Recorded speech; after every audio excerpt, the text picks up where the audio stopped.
Contre toute attente, il a remporté la première étape sur le sol saoudien. Il est devenu le premier lituanien leader du classement général. C'est Vaidotas Zala. Je savais que cette voiture pouvait être très rapide, mais ça m'a surpris.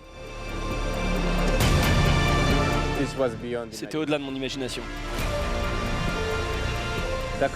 Le Dakar, c'est un grand événement pour tout amateur et pilote de sport automobile, donc gagner une étape, c'est fou, vous savez.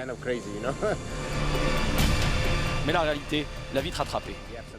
Il y a du sable, il y a des sections rocheuses, il y a des sections rapides.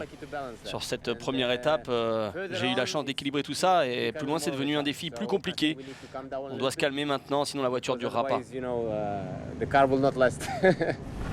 Retour aux sources pour Zala qui est suivi par toute une nation. Le Dakar, c'est une marque, un nom. Je dirais c'est le sport numéro 2 en Lituanie. Le sport numéro 1, c'est le basketball. Comme beaucoup dans la course automobile, la carrière du Lituanien a commencé dans les rallyes traditionnels.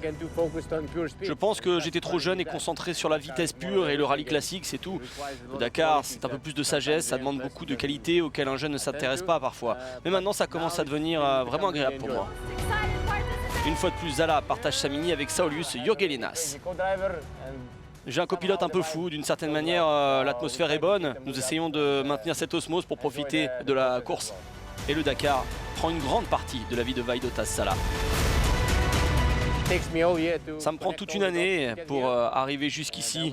C'est tout un processus, on a 2 semaines pour bien se préparer. Et puis on arrive et c'est reparti.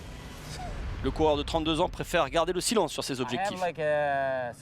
Je soupçonne que si on parle des résultats, ça va pas arriver, donc je préfère le garder pour moi.